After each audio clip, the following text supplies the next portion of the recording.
Et salut à tous, c'est Pierrot Crypto, et dans cette vidéo, on se retrouve pour une vidéo un petit peu plus éducative, où on va aller en détail voir les choses qu'il faut prendre en compte et comment faire étape par étape pour réajuster vos fourchettes de liquidité lorsque le marché est en baisse et que vous cassez vos fourchettes par le bas, tout ça en évitant la perte impermanente. Donc vous allez voir que c'est une vidéo un peu plus technique que certaines où j'aborde des opportunités d'investissement ou que je vous présente des nouvelles plateformes. Là, on va aller en détail. Donc si c'est quelque chose qui vous intéresse, je sais que pas mal d'entre vous m'ont réclamé cette vidéo pour savoir comment je gérais mes positions lorsque le marché était baissier. Eh bien, n'hésitez pas à laisser un petit pouce bleu et regarder la vidéo jusqu'au bout pour bien comprendre. Sur ce, on est parti. Donc bien entendu, en plus du fait que certains d'entre vous m'aient demandé de faire une vidéo sur ce sujet, la situation s'y prête bien car comme vous le savez, durant la semaine dernière, on a eu de fortes corrections sur la plupart des cryptos, que ce soit les blue chips, les fortes capitalisations, ainsi que tous les altcoins. Tout le monde en a pris pour son grade.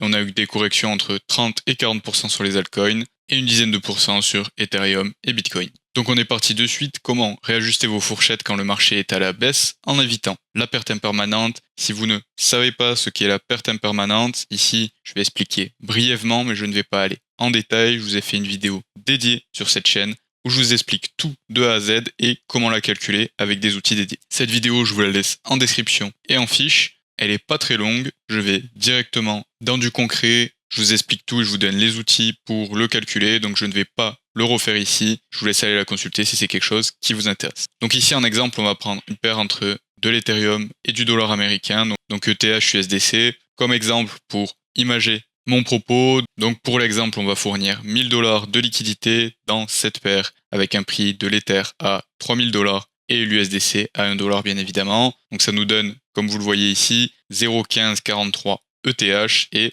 535,18 USDC. On définit notre fourchette de prix à plus ou moins 15% du prix actuel. Donc ça nous fait une fourchette basse à 2550 et une fourchette haute à 3450. Et si la valeur de l'ETH baisse et atteint le bas de notre fourchette à 2550 $, donc on peut voir ici le prix futur à 2550 $ avec un prix initial qui était à 3000 $. On est entièrement converti dans le token volatile quand on casse la fourchette par le bas, donc ici en l'occurrence l'Ethereum, et donc on se retrouve avec plus aucun USDC, 0 et 0,3485 ETH, ce qui fait une valorisation à 2550 $ par ETH à 888 $ et 59 centimes. Et si on fait le choix de réajuster notre fourchette afin qu'on se retrouve de nouveau avec une position en liquidité concentrée qui est active le plus tôt possible et qu'on continue à collecter des frais, ce qui est intéressant, c'est pas le mauvais choix de vouloir rester actif sur nos positions quand il y a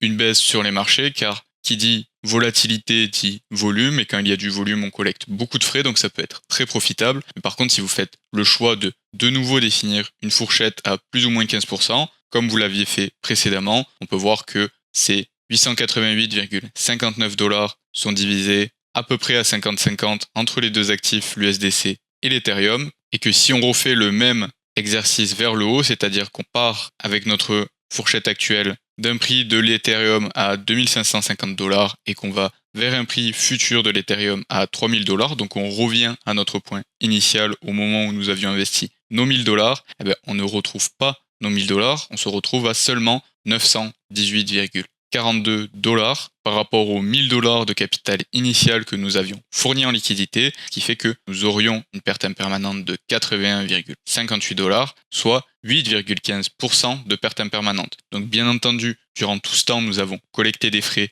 grâce au fait que nous fournissions de la liquidité. Donc on espère que les frais que nous avons collectés vont contrebalancer cette perte impermanente. En revanche, ici la perte impermanente, plus de 8% de perte impermanente, c'est quelque chose de très important. Et donc, soit c'est compliqué si la période sur laquelle ces évolutions de prix et ces mouvements ont lieu de contrebalancer ces plus de 8% de perte impermanente grâce aux frais que nous collectons, soit d'autre part, même si nous y arrivons, ça va avoir un fort impact sur nos performances, car bien entendu, même si vous arrivez à faire des performances exceptionnelles comme 15% de rendement, plus de la moitié des rendements vont être grignotés par cette perte impermanente. Comment faire pour éviter cette perte impermanente lorsque nous réajustons les fourchettes de prix vers le bas? C'est ce qu'on va voir dans cette vidéo. Donc j'espère que je vous ai bien expliqué et que vous avez bien compris tout ce contexte que je viens de poser sur comment on perd de l'argent à cause de la perte impermanente. Si on redéfinit la même fourchette, si vous avez vu ma première vidéo sur la perte impermanente, comme je vous l'ai conseillé en début de vidéo, normalement ça devrait être bon. Mais si jamais vous avez des questions, car il y a des choses qui ne sont pas claires, n'hésitez pas à les poser en commentaire et j'y répondrai sans faute. Donc on va se retrouver directement sur l'outil Metrix Finance que j'utilise énormément justement pour calculer mes fourchettes de prix et également projeter ma perte impermanente et m'assurer que je la minimise au maximum. Bien entendu, il y a d'autres outils disponibles pour faire la même chose, mais dans cet exemple, c'est ce qu'on va utiliser. Donc on se retrouve exactement dans la même situation de fin de notre contexte, c'est-à-dire que là on vient d'avoir notre fourchette qui est cassée par le bas et on est à 2550$ et on a 888$ et 59 centimes. Et donc on va faire notre réajustement de notre fourchette afin d'éviter la perte impermanente et que si jamais le prix de l'Ethereum revenait à 3000$, on n'est pas perdu plus de 8% en perte impermanente et on se retrouve à seulement 918,42$, mais que nous retrouvons bien nos 1000$ de capital initial afin d'éviter totalement la perte impermanente. Donc ici, tout simplement, ce que vous devez faire pour pouvoir commencer à faire vos calculs pour savoir si vous allez pouvoir éviter cette perte impermanente, c'est mettre le montant de capital que vous avez actuellement au moment où votre fourchette a cassé par le bas. Gardez bien en tête le montant de capital initial que vous aviez investi et que vous voulez retrouver, donc dans notre cas c'est 1000$. Vous rentrez le prix actuel et après on va jouer avec le mini et le maxi de la fourchette. Donc pour le prix minimum, ce que je vous conseille de faire, c'est de le déterminer au plus possible avec des données d'analyse comme de l'analyse technique. Si on a un gros palier de résistance sur par exemple ici une charte de prix de l'Ethereum, et bien ça peut être très intéressant de déterminer notre bas de fourchette à cet endroit-là. Donc essayez de déterminer le niveau bas de votre fourchette avec une résistance la plus solide possible afin de ne pas avoir à de nouveau réajuster par le bas quelques jours plus tard. Ça serait très mauvais pour nos affaires et pour nos rendements. Donc ici, on va dire que par exemple, on va se mettre à 2200$ par rapport à nos 2550$. Parce qu'on a vu qu'il y avait un gros palier et une grosse résistance par exemple à 2245$ par là, donc on se laisse un petit peu de marge et on se met juste en dessous à 2200$. Maintenant, si on regarde notre calculateur, et donc ici on met le prix actuel des actifs, et ici on met le prix futur, et le prix futur c'est le prix auquel nous avions fourni la liquidité à l'origine, c'est-à-dire 3000$, et on peut voir que ici avec notre fourchette que nous avons déterminée, nous remontons à 919,90$, donc il nous manque à peu près 80$ qui seront de la perte impermanente. Donc ici, on va venir relever notre fourchette de prix, par exemple à 3400$. Donc ça va faire une fourchette bien plus large, mais ça devrait nous permettre de récupérer notre mise de départ. Donc là, on peut voir qu'on est déjà remonté bien plus. En se mettant à 3400$ en fourchette haute, on va pouvoir aller chercher 978$, ce qui est déjà bien plus proche de nos 1000$ de capital initial. Et donc, pour vous faire comprendre comment ça marche, c'est juste que comme une fois qu'on arrive en haut de notre fourchette et au fur et à mesure que la valorisation de l'Ethereum remonte dans le prix par rapport à la fourchette, on est petit à petit converti en USDC. Si vous voyez ici avec un haut de fourchette qui est à 3400$, si je me mets à 3000$, on est déjà avec une majorité d'USDC par rapport à de l'Ethereum, et plus on se rapproche du haut de cette fourchette, plus on est converti en USDC. Étant donné que l'USDC est un stablecoin, il n'y a pas de gain de valorisation sur l'USDC. Et donc bien entendu, ce qui va importer, c'est qu'on soit le plus longtemps possible exposé à de l'Ethereum avant d'arriver en haut de notre palier afin de pouvoir récupérer notre mise de départ lorsqu'on arrive en haut de notre nouvelle fourchette. Donc c'est ça tout l'objectif. Donc bien entendu, ça va minimiser nos rendements car vous pouvez voir que si on se met par exemple à 3000$ en haute fourchette,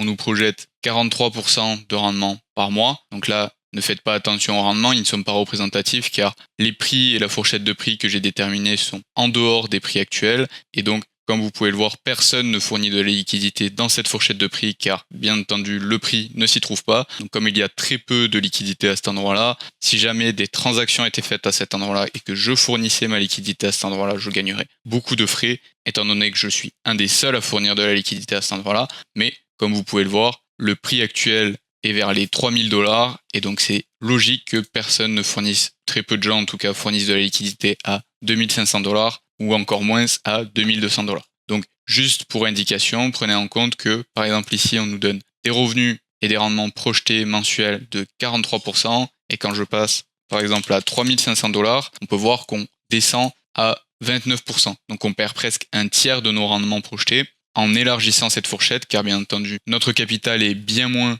efficace et bien moins optimisé quand notre fourchette est plus large, mais en revanche, quand on baisse par le bas et quand on casse les fourchettes par le bas, je passe en mode conservation de capital, comme j'appelle ça, car si la volatilité est extrêmement élevée dans ces périodes de correction, il est plus important pour moi, d'une part, d'être sûr que ma fourchette de prix intègre le prix actuel, car il est mieux de collecter moins de frais plutôt que de ne pas en collecter du tout, et d'autre part, d'éviter la perte impermanente, car être avec une fourchette active à tout prix, quitte à faire, comme évoqué dans l'exemple précédent, plus de 8% de perte impermanente, c'est pas quelque chose d'intéressant, je préfère diminuer mes rendements, mais également diminuer, voire éliminer totalement ma perte impermanente. Après, bien entendu, ça va être un calcul, car ici, si on veut récupérer nos 1000 dollars absolument, donc là, si on se met à 3500, on y est presque, donc il me faudrait un petit peu plus, si on se met à 3550, 3550, voilà, on y est à peu près à 3550, voilà, pour être tout pile, il nous faudrait mettre 3580, et quand on remonte à 3580,